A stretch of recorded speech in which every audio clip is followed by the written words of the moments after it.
నాన్న happy marriage day. Mummy happy marriage day. Mummy ఈ రోజు మీ మ్యారేజ్ డే కదా, రోజు ఇంట్లోనే ఏం తింటాం మమ్మీ, ఈ రోజైనా బయటికి వెళ్ళి తిందాము. హోటల్ కా మీ నాన్న తీసుకుపోతాడు అనుకుంటున్నావా? పెళ్ళైనప్పటి నుంచి చూస్తున్నా, ఒక సినిమా లేదు, ఒక హోటల్ లేదు.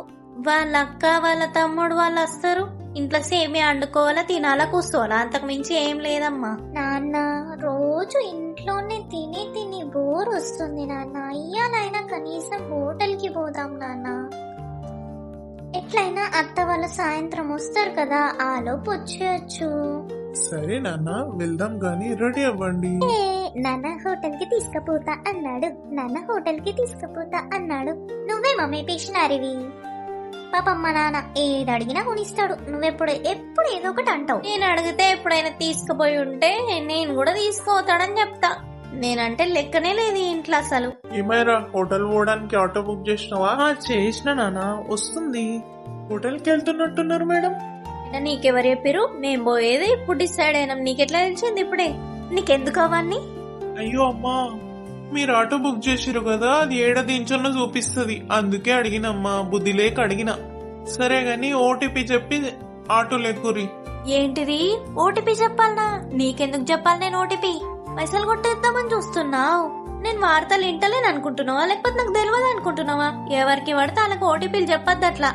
నేను చెప్పపో. అయ్యో అక్క, నేను ఓటీపీ అడిగింది మిమ్మల్ని ఆడ దించనందుకు. మీరు ఓటీపీ చెప్తేనే ఈ రైడ్ చాలా అవుతుంది. ఎందుకు? నువ్వు ఆటోలో పెట్రోల్ పోపించుకోలే? ఓటీపీ చెప్తే పైసలు కొట్టేసి పెట్రోల్ పోపించుకుంటావా? ఏం అవసరం లేదు, పో.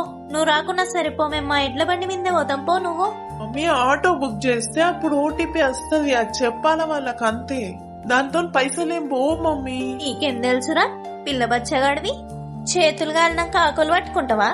పైసలు పోయినాక నెత్తి మీద చేతి పెట్టుకుని కూర్చుంటావా? నీకేం తెలియదు, నోర్మై. ఏడ దొరికిన సంతారా నాయన. సరే అక్క, నేను పోతా, నువ్వు ఎట్లనో నడుచుకుంటావు.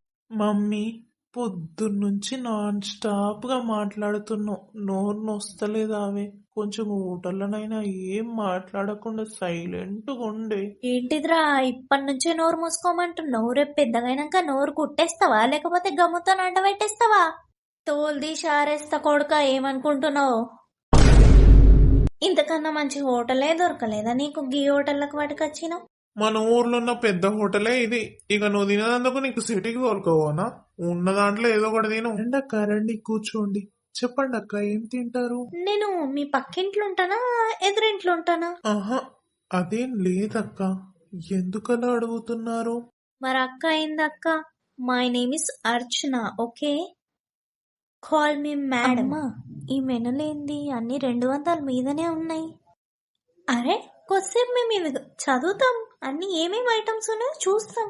అప్పటిదాకా నువ్వు నేను పిలుస్తాపు. ఒరే బన్నీ, ఈ మెనూ కార్డుల అన్ని 200 పైననే ఉన్నాయిరా. ఏమైనా తక్కువ ఉన్నాయేమో చూడరా. 10 రూపాయలకు ఛాయ్ ఉందంట, తాగేసి వెళ్ళిపోదాం నడు. వచ్చిందే తినదందుకు కదా, ఏదో ఒకటి ఆర్డర్ పెట్టుకొని తిని పోదాం.